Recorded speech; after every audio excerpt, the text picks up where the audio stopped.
Hello મિત્રો, કેમ છો? મોજમાં? બસ મોજમાં રહેવું વાલા, મોજમાં.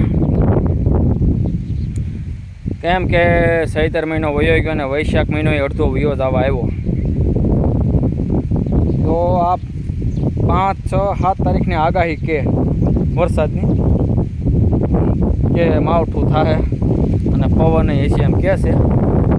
ત્યાં વાતાવરણ તો એવું થઈ ગયું છે. વાતાવરણ વરસાદનું થઈ ગયું છે, જુઓ તો. અને વરસાદ આવશે તો આમાં તલ છે.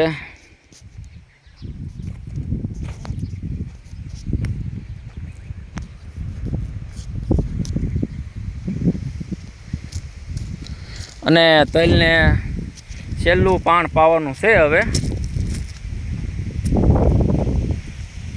ને વરસાદ આવશે તો પાણ પી જાય ને પવન આવશે તો છાડા પડી જાય તલ,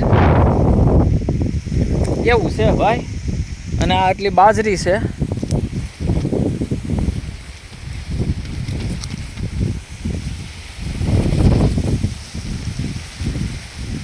કેમ પવનના લેરખા આવે ને જવો તો ખરા.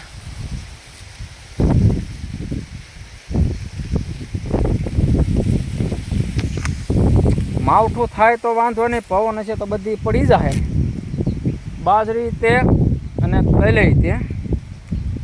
હવે એ તો પછી આપણા હાથમાં તો કાંઈ હોય નહીં, એ તો કુદરતના હાથમાં છે. વરસાદ પવન આપણા હાથમાં તો ઊભા રહે તો તલ રહે, ઊભા રહે તો રહે તલ, નકર તો એ નહીં રહે. કેમ કે પવન ને વરસાદ હોય એટલે બધું આડું પડી જાય, પછી કાંઈ ઊભા થાય નહીં તલ. નકર આ હવે 2 પાણ પીવે એમ છે. હવે 2 પાણ પાવીને એટલે તલ કમ્પ્લીટ થઈ જાય ને બધા કાળા તલ છે.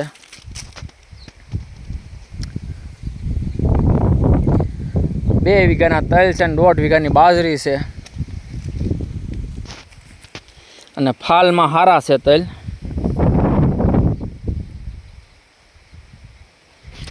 તલ હાલના હારા છે અત્યારે જવા. પણ હવે હાથમાં રહે તો, કેમ કે એકલું માવઠું છે તો વાંધો નહીં આવે. પણ જો પવન ને ફટકી હારવાર આવી ફટાક દારાની, વરસાદ થયો ને પવન આવ્યો એટલે બધું પાઠ દેવાઈ જાય. અને આગાહી પ્રમાણે વાદળા થયા છે જોવા, અહીં ફરતા વાદળા જોઈ લો ને. અને સવારમાં તો એમ થયું કે વરસાદ હમણાં ચાલુ થઈ જાય, એના લીધે નીણ મણ્યા નાખવા.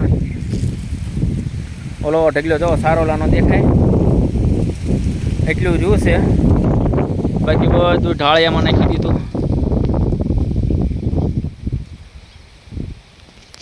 કેમ કે હવે આગાહી છે વરસાદની તો કદાચ થાય તેને. અત્યારે જો હાવ આમ કેવું વાદળું છે, જો ને વરસાદ આવે એવું.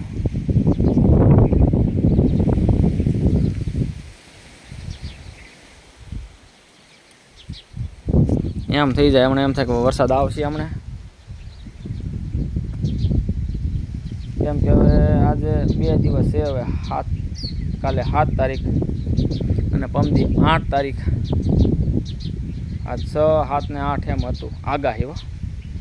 પછી તો ભાગમાં હોય તો વરસાદ થાય, તે ન થાય. પણ આગાહી હતી પણ વાદળા તો થયા જ છે. વાદળા તો થયા જ છે 2 દિવસથી.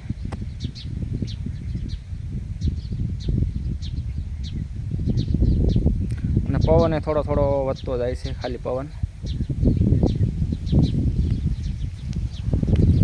તે થોડો થોડો વધતો જાય છે. કેમ કે આમાં વાડીમાં આપણે આંટો મારીએ એટલે ખબર પડે. અને સાંજે સૂતા હોય ફળિયામાં ત્યારે આપણે અંદાજ આવી જાય કે નહીં એ પવન છે એમ. તો જય સિયારામ.